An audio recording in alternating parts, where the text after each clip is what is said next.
They say that in the Philippines, darkness holds more than just shadows.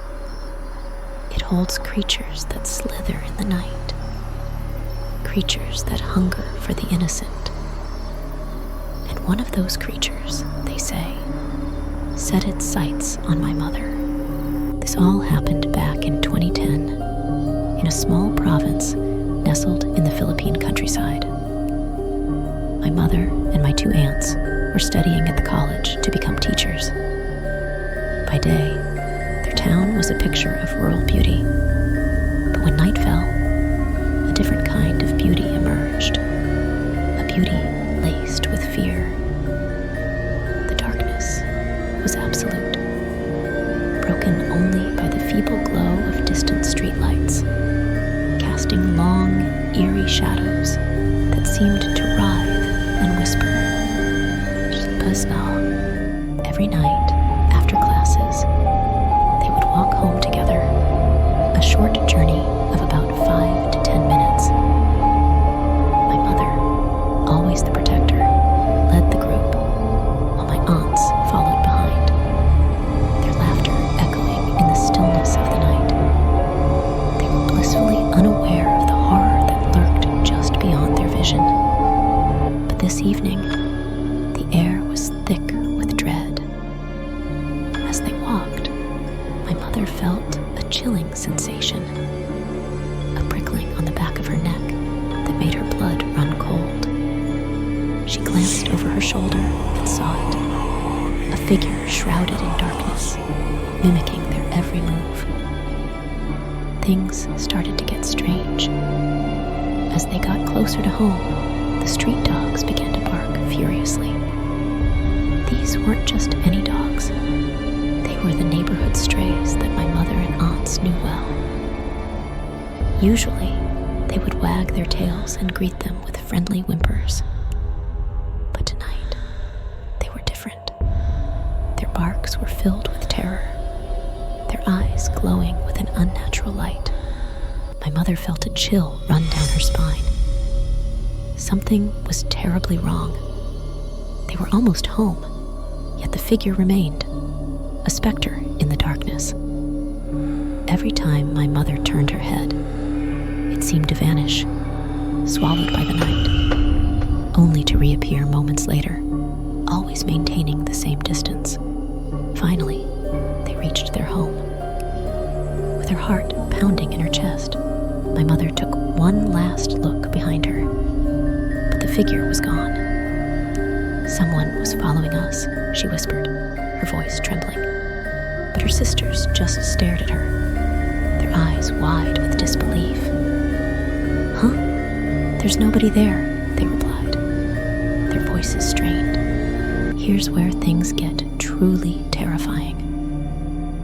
My mother was pregnant with my brother, and she didn't know it.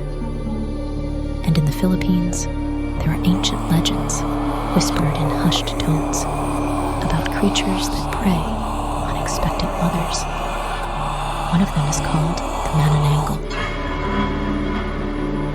This horrifying creature, they say, can sever its upper body from its lower half, sprouting bat-like wings and taking to the night sky in search of victims. It uses its grotesque, elongated tongue to pierce the wombs of pregnant women and feast on the blood of their unborn children. It is a creature of pure evil, a nightmare given form. The Manananggal is not just a creature of myth and legend. It is a deeply rooted fear in Filipino culture, a fear that has been passed down through generations. Some say it was once a beautiful woman, cursed for her vanity or her sins. Others believe it is a demon, a creature of pure darkness that feeds on the life force of the innocent. There have been countless reported sightings of the Manananggal throughout history. Villagers whisper of strange lights in the sky, of blood-curdling screams echoing through the night, of livestock found mutilated and drained of blood. Some even claim to have seen the creature itself, its horrifying visage forever forever etched in their memory. My mother, pregnant and vulnerable, became the target of this terrifying creature. That night, as she lay in bed, trying to calm her racing heart, she heard it, a soft scratching sound on the roof, like claws dragging across the shingles. My grandmother, a woman deeply rooted in the old ways, knew what they were dealing with. She had heard the stories, the whispers of the Manananggal. She sprang into action, gathering garlic and salt, ancient talismans against evil. She hung the garlic cloves around the house, their pungent smell filling the air. She scattered salt on the windowsills and doorways, creating a barrier that the creature could not cross. But the Manananggal was persistent. Night after night, it returned, its scratching growing louder, its presence more menacing. My mother lived in constant fear, her sleep plagued by nightmares of the creature's long, blood-red tongue reaching for her unborn child.